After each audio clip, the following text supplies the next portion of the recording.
Joining me now is Teal Capital COO and Arizona Senate candidate Blake Masters. Blake, it's great to have you here. Maria's going to join us in just a moment. But let's talk first about Bitcoin in general. There's a lot of talk that the trade is over and that Bitcoin will not return. And obviously, with the Fed raising interest rates, any risky assets become a risky investment like a Bitcoin under higher rates. Your reaction? Well, it's not like it's only crypto that's crashing, right? Unfortunately, everything is crashing. This is the Joe Biden economy. But it's true, crypto's exceptionally volatile. I always tell people, only get involved, only buy Bitcoin if you're ready to buckle up and weather the storm, because this is the Wild West. I think this technology is important. Cryptocurrency is decentralized financial technology, and we need some innovation here because we've got a corrupt and inefficient banking system. It's true that Bitcoin's down big, almost 50%, right, in the last few weeks. But let's put it in perspective. It's up 10x still in the last 2 years. And so there's an acronym in the Bitcoin community, HODL, HODL, a self-conscious misspelling of hold. And it means when you get involved with this thing, maybe buckle up and be ready, because you're going to have some volatility. That's what we're seeing now. Blake, I guess people are worried because what will this do in terms of regulation that's coming? Can you look at this segment and communicate what would be the right move with regard to legislation? Because the entire crypto space is falling out of bed. We saw the Terra USD break the buck. We see Bitcoin below 27,000. And that led Janet Yellen yesterday to say, we need a framework in terms of the regulatory backdrop. Are you expecting that we will see that? I'm expecting the left to use this as an excuse to push to control these technologies, because that's what they want to do. Usually Elizabeth Warren is just talking about how environmentally destructive Bitcoin mining is, and that's her excuse to go and regulate it and control it. So look, we need to prevent for fraud and abuse in some of these altcoins and things like that. They can be scammy.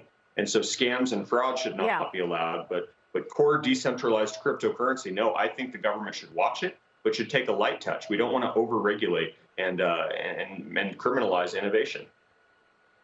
And Blake, I want to get to your campaign in a moment in terms of Arizona, what you're seeing in terms of resonating on your constituents. But while we have you, your background, having been the head of Teal Capital, we want to get your take also on Twitter and this Elon Musk story, because suddenly now the Securities and Exchange Commission is investigating Elon Musk's disclosure of his sizable stake in Twitter. Investors must file a public form, as you know, when they buy more than 5% of a company's stock. They say he needed to tell them sooner than them finding out on Twitter. But we're wondering if, in fact, this is giving the Democrats and the Twitter employees a helping hand here by keeping Elon Musk on the hot seat as he goes to acquire this company. It kind of seems that way, doesn't it? And I'm not sure that the powers that be want Elon to succeed here.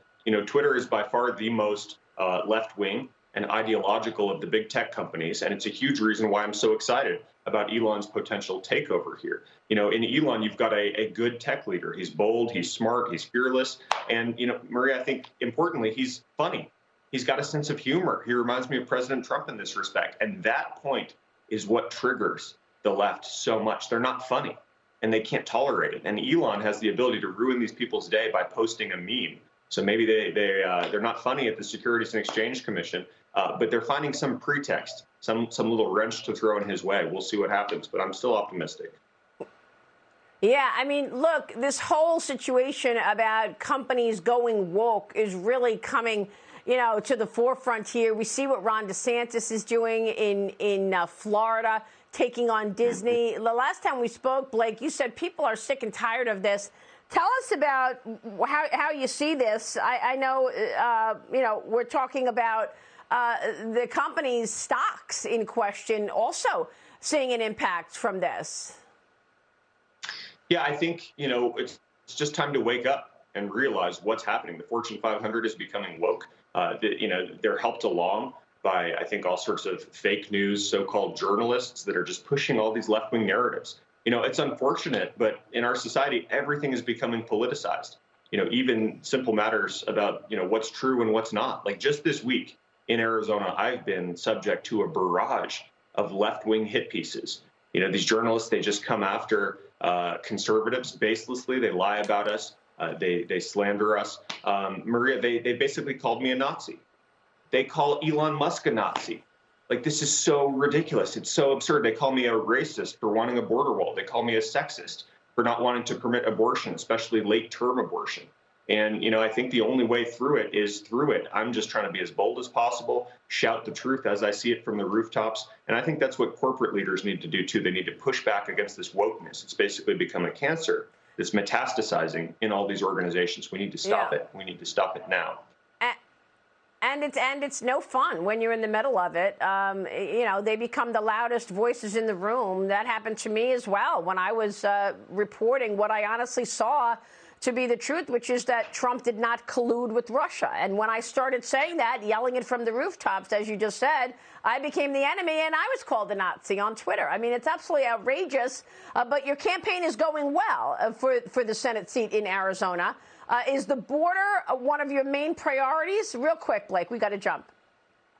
Oh, absolutely. No, what Joe Biden and the administration have let happen at the southern border, it's literally criminal. And so sealing the border, that's priority number one. The correct amount of illegal immigration is 0. And I'm committed to making sure that we get back there. All right, Blake, we'll be watching. This is obviously a critical Senate seat ahead of the midterm elections. Blake Masters, thanks for being here this morning.